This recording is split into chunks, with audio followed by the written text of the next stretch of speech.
で、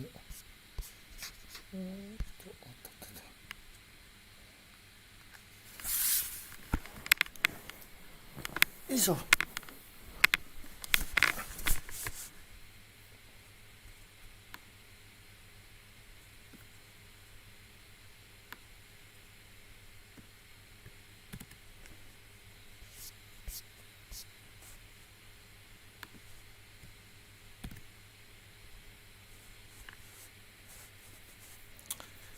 これでいいかな。そろそろ始めます。なんだっけ、どっから始めるかというと、これね、ツイッターなどで、古賀先生で探してください。それで、コンパス、ブルーキャット、コンパスだとこのページ、それから、ブルーキャットであればこのページです。で、この本ね、この Amazon にあるカウンターメカニクス・セオレティカル・ミニマっていう本の音読をやっています。ちょっとこれあれかな、雑音が入ってるかな。それで下の方ね、違うか、このブルーキャットのページに行き2つ開いた。それで、一応ここにこっそりとテキストを置いてます。テキストは、ここからダウンロードできます。それで、何ページからやるのかというと、今日は273ページからやることになってます。273ページ、第9章。273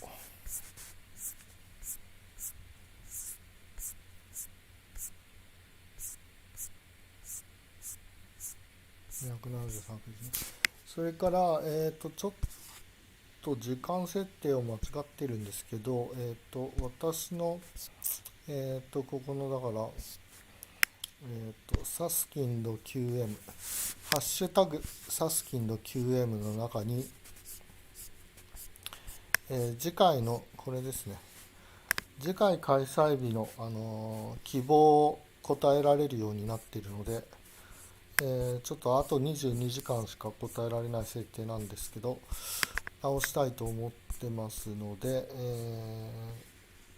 ちょっと明日僕日中時間ないので、明日の9時からか土曜日の2時から3時から4時からの中で、希望の日時があれば、このアンケートで答えてください。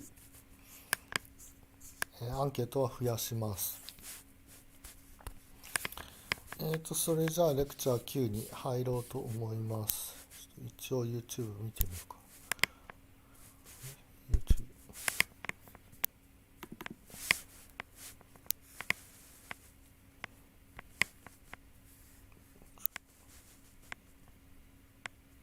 誰も見てないかな。誰も見てないようですね。そのうち誰か、見てください。誰かが、追いかけ再生などで、すぐに追いつくと思うので、できるだけライブで見ていただくようにお願いします。レクチャー7からやります。レクチャー9ね。レクチャー9、Particle Dynamics。アートはアインシュタイン、レニーはボア。Art and Lenny expected some action at Hilbert Place。Hilbert Place は、バーの名前です。But all the state vectors were absolutely still, frozen, you might say. Lenny, this is boring art. すいません。Doesn't anything ever happen around here? Hey Hubert, why is this drawing so still? Hubert, oh don't worry, Things will pick up as soon as the Hamiltonian gets here. Hamiltonian gets here. The Hamiltonian, he sounds like a real operator. 何が面白いのかがわからないので次に行きます。Section 9.1 A simple example. The first two volumes of the theoretical minimum series have largely focused on two questions. The first is, what do we mean by system and what do we describe the momentary state of a system?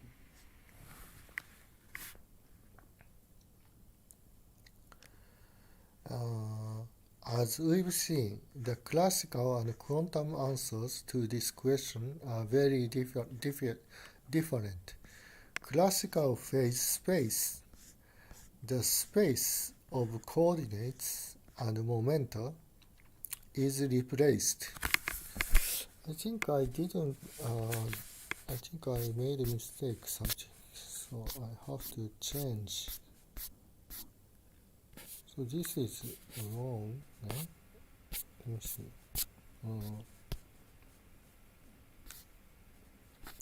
So this YouTube link is wrong.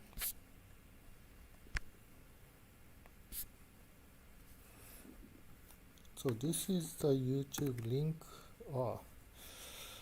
YouTube link is this.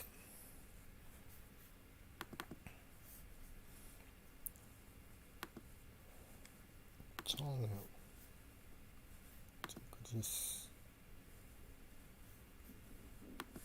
This one. Yeah, I think so. So this is wrong.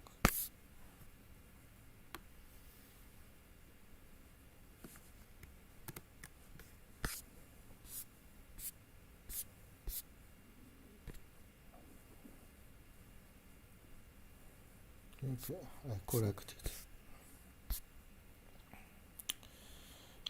So let me see. This is the right one. Yes, this is the right one. So, something. The second big question. The space. Classical phase space, the space of coordinate and momenta, is replaced in quantum theory by the linear vector space of states. The second big question is, how do states change with time? In both classical mechanics and quantum mechanics, the answer is according to the minus first law. Minus first law was explained in his volume 1, Classical Mechanics. Anyway, in other words, states change so that information and distinction are never erased. In classical mechanics, this principle led to Hamilton's equations and Liouville's theorem. Earlier, in Lecture 4, I explained how in quantum mechanics this law led to principle of unitarity, which in turn led to the general Schrodinger equation. Lecture 8 was all about the first question. How do we describe the state of particle? Now, in the current lecture, we come to the second question, which we might rephrase. How do particles move in quantum mechanics?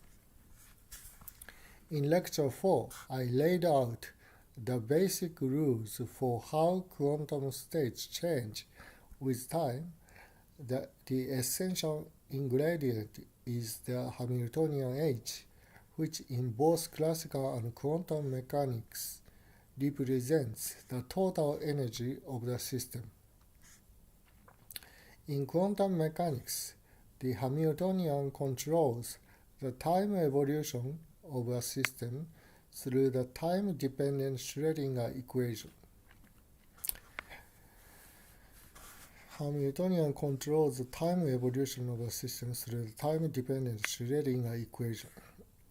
This lecture is all about the original Schrodinger equation, the equation that Schrodinger wrote down to describe a quantum mechanical particle. The original Schrodinger equation is a special case of 9.1. Motion of ordinary non-relativistic particles in classical mechanics is governed by a Hamiltonian equal to the kinetic energy plus potential energy. We will soon come to the quantum version of this Hamiltonian, but first let's look at Hamiltonian that's even simpler. We start with the simplest Hamiltonian I can think of. In this case, the Hamiltonian operator H is a fixed constant times the momentum operator P. H equals Cp. This example is rarely written down, though it turned out to be quite instructive. The constant C is a fixed number. Is Cp a reasonable Hamiltonian for a particle? Yes, it is. And in a moment, we'll find out what kind of particle it describes. For now, just notice that equation 9.2 is different from what we might expect for a non-relativistic particle. In other words, it's not p squared over 2m. This simpler example is worth exploring first. This simple example means this simple example, this case. This simple example is worth exploring first just to see how the mathematical apparatus works. How do we represent this example in terms of wave functions psi x in the position basis? We will start by plugging our operators into the time-dependent Schrodinger equation, equation 9.1, which is IH bar del psi del t equal minus C IH bar del psi del x. Isn't this strange? Hamiltonian.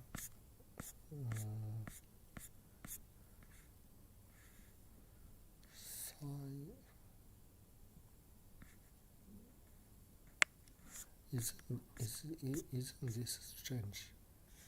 Psi h IH DGH.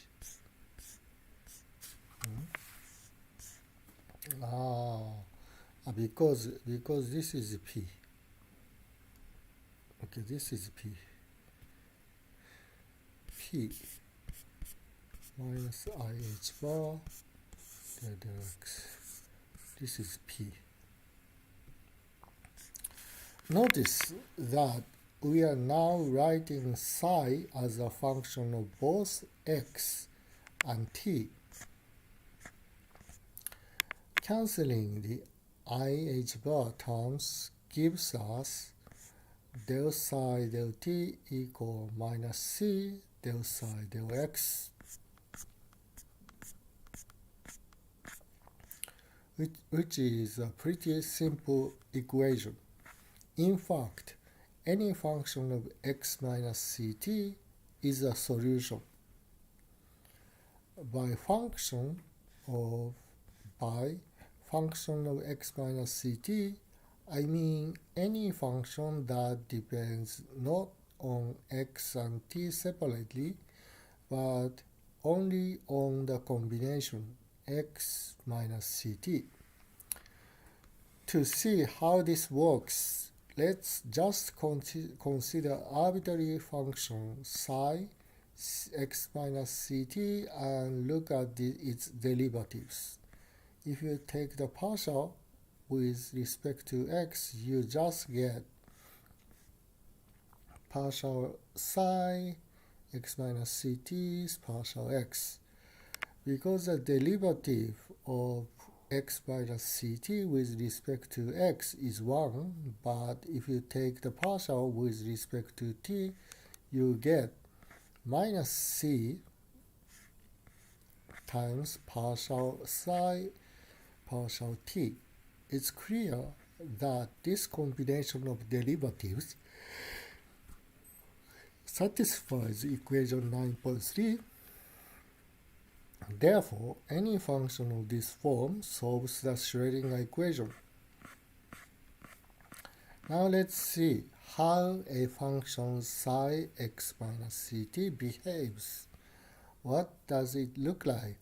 How does it evolve with time? Suppose we start by looking at a snapshot at t equals 0. We can call the snapshot psi x because it tells us what psi looks like at every point in space at a specific time t equals 0. Of course, we don't want just any function of x minus ct. We want the total probability integration of psi star psi with respect to x from minus infinity to plus infinity to equal to 1. In other words, we want psi x to fall off nicely to 0 at infinity so that the integral doesn't blow up. Fig. Initial wave pocket. Fixed shape moves to right. Fixed shape wave pocket moving at fixed speed c. 9.1 shows psi x schematically. With these characteristics, it makes sense to call psi x a wave pocket. Now that we will describe the snapshot psi x at t equals 0, what happens if we let time move forward? As t increases, the wave pocket keeps the exact same shape. Every feature of the complex valued function psi xt moves with uniform velocity t to the right. I had a reason for giving the name c to a constant. The symbol c often stands for the speed of light. So is this particle a photon? No, not really, but our description of this hypothetical particle is pretty close to the correct description of neutrino that moves at the speed of light. Real neutrinos probably move at a speed that is immeasurably smaller than the speed of light. Yeah.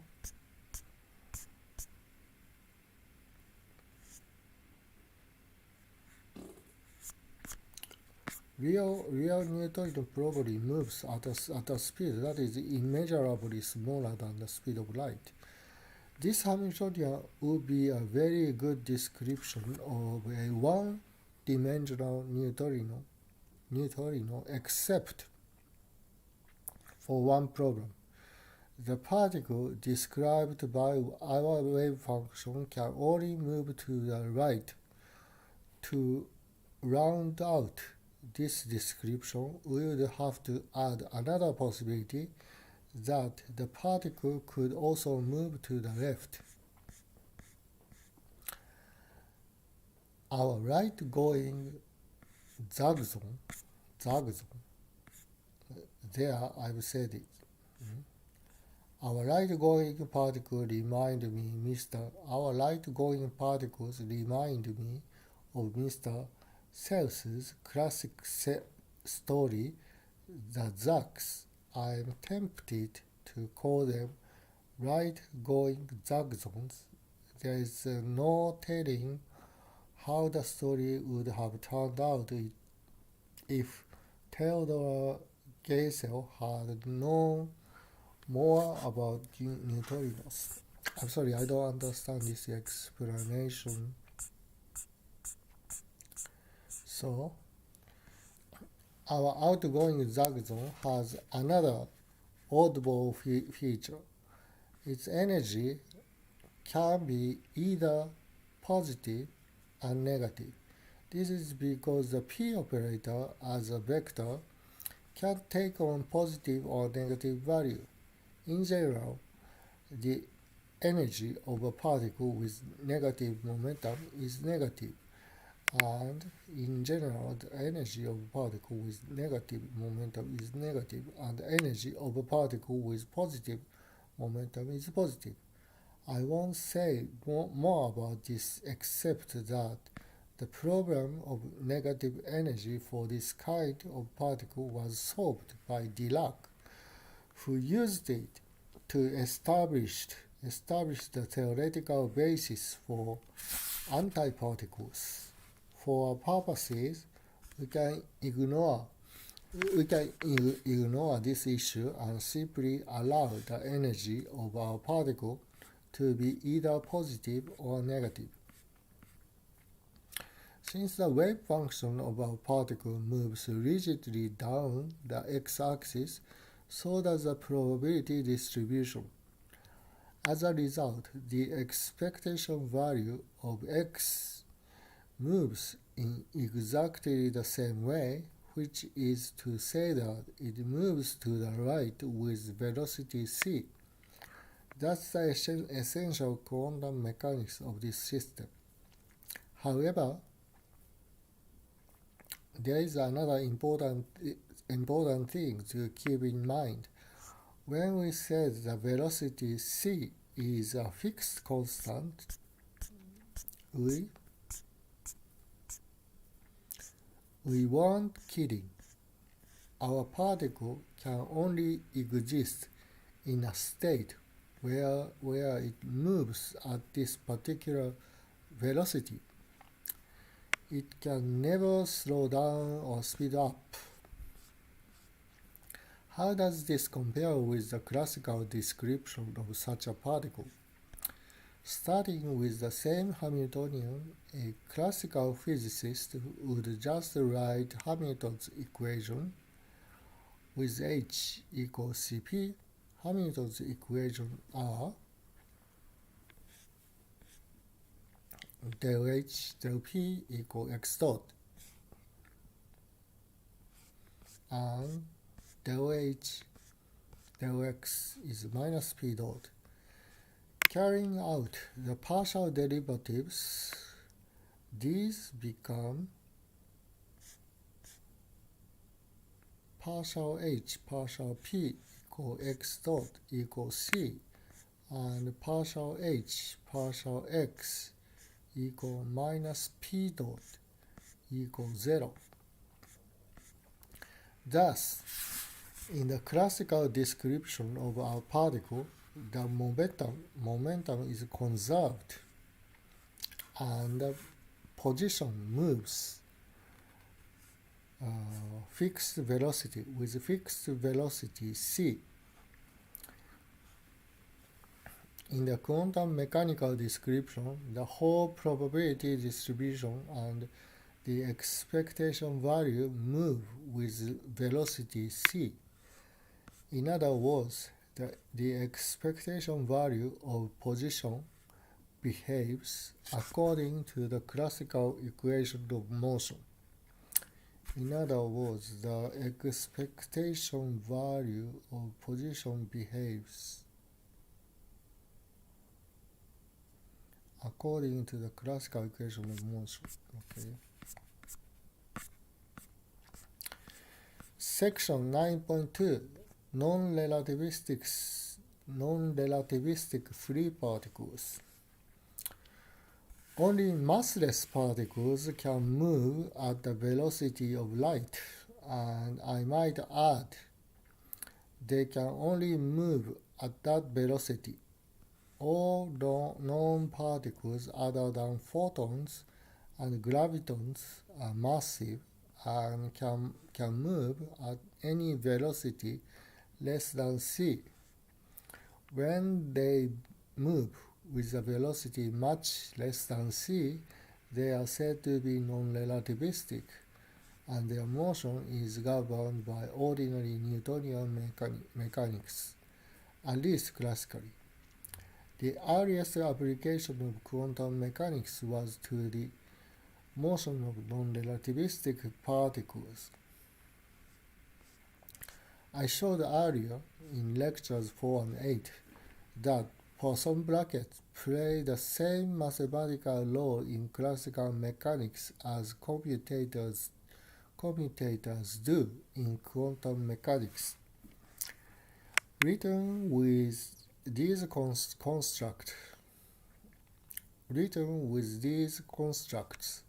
the classical and quantum mechanical equations of motion are almost identical in form. In particular, the Hamiltonian comes into play in the same way with Poisson brackets as it does with commutators. So if you want to write down the classical mechanical equation of a system whose classical physics you already know, it's very reasonable to try using the classical Hamiltonian translated into operator form. For a non-relativistic free particle, the natural Hamiltonian to try is p squared over 2m. When we say the particle is free, what we really mean is that no forces are acting on it, and therefore we can ignore potential energy. All we care about is the kinetic energy, which is defined as T equal 1/2 mv squared. As you recall, the momentum for a classical particle is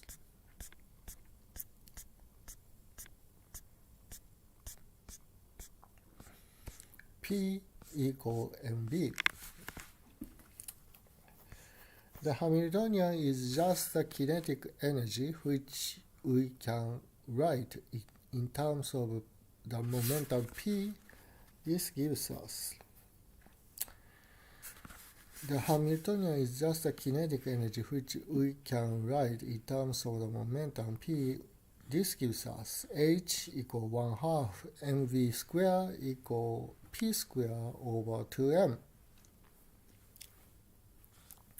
For the Hamiltonian of a classical non-relativistic free particle, unlike the right-going Zag-zone of the previous example, the energy of this particle does not depend on its direction of motion.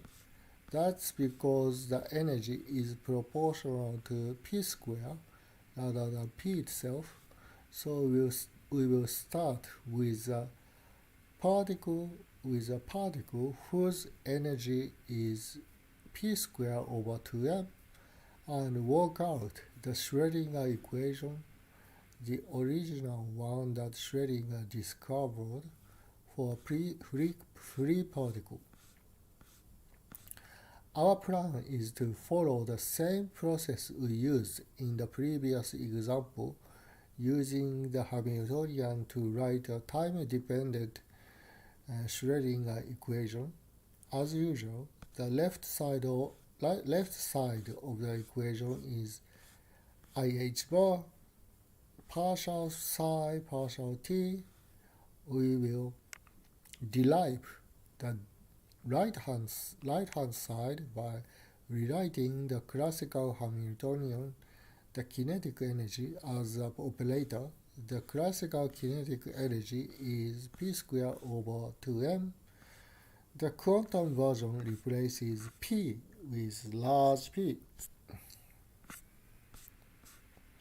So Hamiltonian H is large p squared divided by 2m. What is the meaning of this? As we've seen, the operator p is defined as p equal minus IH bar del x. The square of p is just the operator that you get by allowing p to act twice in succession. Thus, p squared is minus IH bar del x times minus IH bar del x, or p squared is minus h bar square del x square, and Hamiltonian becomes h equal minus h bar square divided by 2m del square divided by del x square. Finally, if we equate the left and right hand side of the time-dependent Schrodinger equation, we get IH bar partial psi partial t equal minus h bar square divided by 2 pi partial square psi partial x square. This is the traditional Schrodinger equation for an ordinary non-relativistic free particle. This is a particular kind of wave equation, but in contrast to the previous example, waves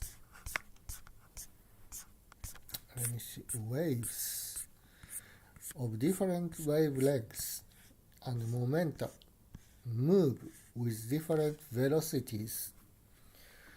Because of this, the wave function does not maintain its shape. Unlike the zag zone wave function, it tends to spread out and fall apart. This is shown schematically in figure 9.2. Initial wave packet look like the above, flattening and spreading out. So this initial wave packet, this is, for example, time equals 0, and as time goes to positive, the wave function become flattening and spreading out. Typical wave pocket for non-relativistic free particle. Top. The initial wave pocket is compact and highly localized. Bottom. Over time, the wave pocket moves to the right and spread out.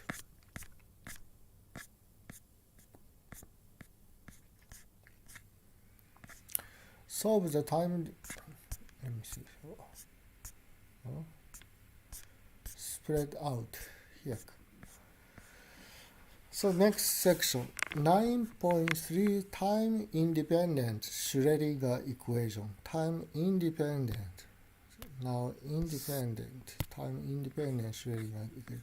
We are going to solve the time-dependent. We are going to solve the time-dependent Schrodinger equation for non-relativistic free particles. But first, we need to solve the time-independent version. The time-independent equation is essentially the eigenvector equation for the Hamiltonian H psi equal E psi.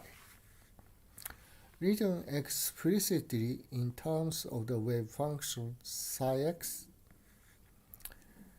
minus h bar square divided by 2m partial square psi x partial x square equal e psi x. It is very easy to find a complete set of eigenvectors that satisfy this equation. In fact, momentum eigenvectors do the job. Let's try the function. Let's try the function psi x equal exponential ipx divided by h bar as a possible solution. Carrying out the derivatives, we find that this function is indeed a solution to equation 9.5 as long as we set E equal p squared over 2m. This should come as no surprise. After all, E represents an energy eigenvalue in equation 9.5. Derive equation 9.5 by plugging equation 9.6 into equation 9.5. This is possible, I think. You just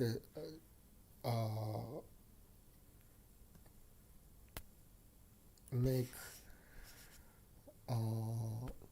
partial derivative twice. Okay, if you make partial derivative once, ipx h bar, so you get I p h bar e I p x h bar. This is what you get. So if you make second derivative, del x, you have I h I p. Here already e to power h ipx. So you obtain h ip square e h ipx. Okay. So, and you will see here, you have this factor. You have factor minus 2m h bar square. Then you have h bar square minus p square.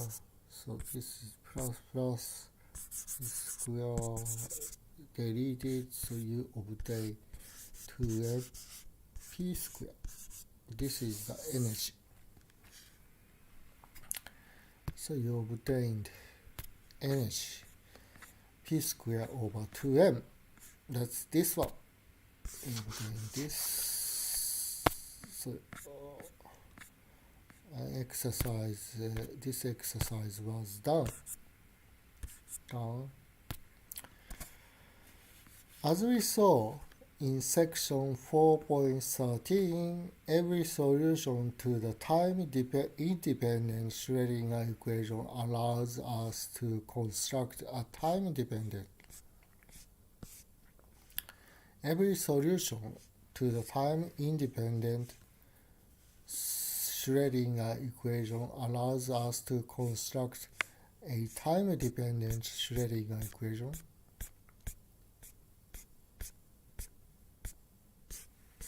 Time-dependent solution.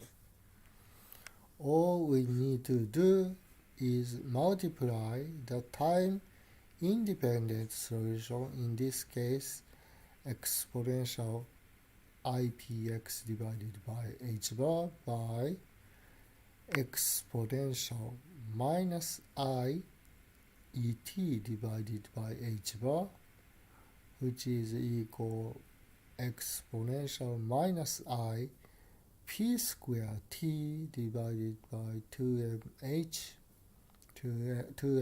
bar.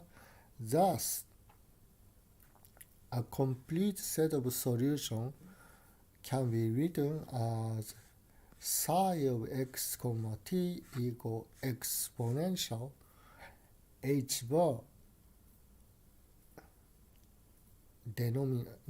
denominator IPX minus p square t divided by 2m close bracket divided by h bar. This is the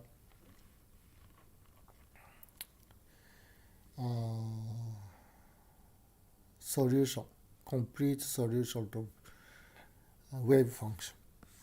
Any solution is a sum or integral or of these solutions, sum of integral of these solutions. So you have this solution, and there is some factor for this solution, and you take just the integral over p. The wave function constructed in this way is the solution of Schrodinger equation. You can start with any wave function at t equals 0, find psi tilde p by Fourier transform, and let it evolve. The shape will change because the waves for different p values travel at different velocities. But as we will soon see, the overall wave packet will travel at velocity p over m, just as a classical particle would. This simple general solution has an important implication. Among other things, it says that the momentum representation wave function changes with time in a very simple way. Momentum represented wave function psi tilde pt is psi tilde p times exponential IPX minus p square t divided by 2m divided by h. So this is a plus, But if you consider real-time wave function, this goes like this, I think. Psi x exponential, and in this case you have minus I px minus 2m. It's a little bit strange.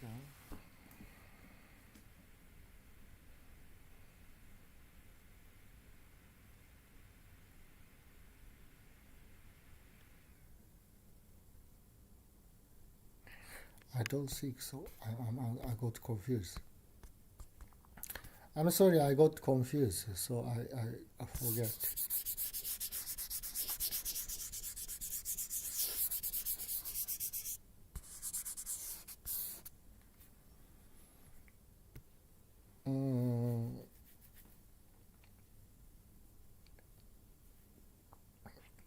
But I'm not sure if this is a correct sign.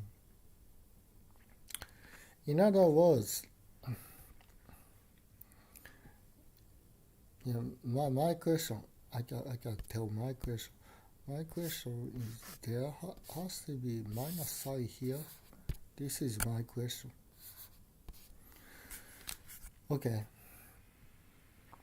In other words, only the phase changes with time. Only the phase changes with time, while the magnitude remains constant. What makes this so interesting is that probability P of small p does not change at all time. This is a consequence of momentum conservation, but it only holds if there are no forces acting on the particle. Okay, maybe I stop here. 286. So next time is 286. So let's see, I do change. This is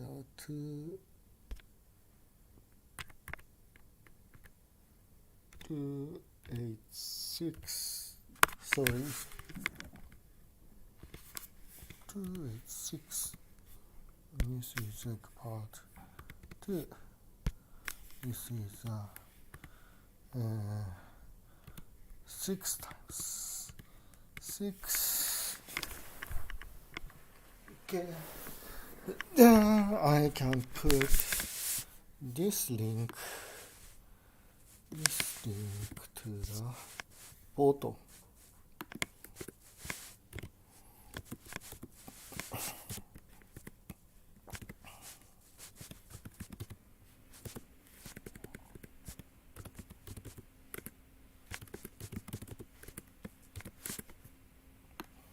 I can copy this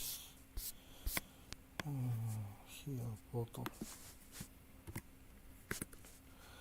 Then the question is next time.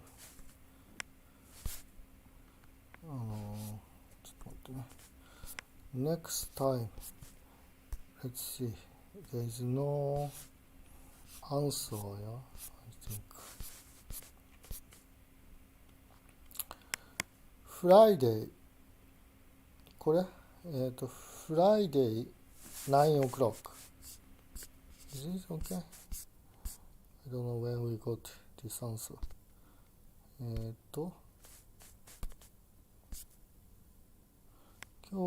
Today is Thursday 9 o'clock. So we do tomorrow, Friday 9 o'clock. Okay, so we just change. Friday 9 o'clock. Yeah, Friday 9 o'clock, chapter 9, part 2, page 286. We have 1, 2, 3, 4, 5, 1, 2, 3, 4, 5. Then I can also try change compass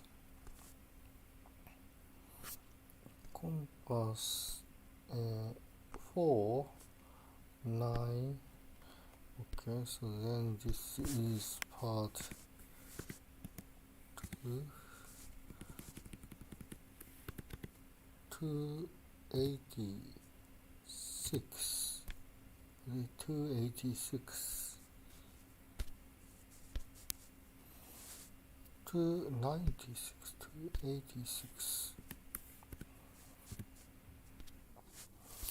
286. Then I can say this is a new entry. Then can erase this. Just what else should I change? Maybe announce by Twitter. Nash. I think I have this SusskindQM.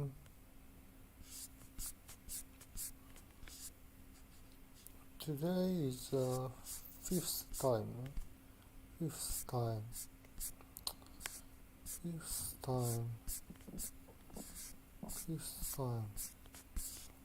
one.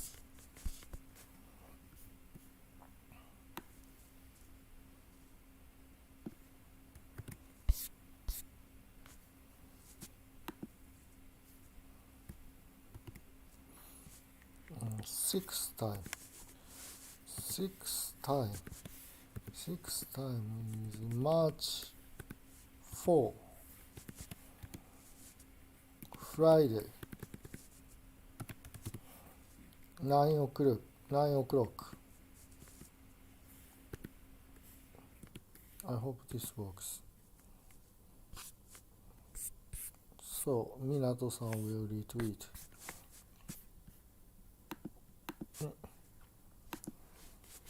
Okay, so see you.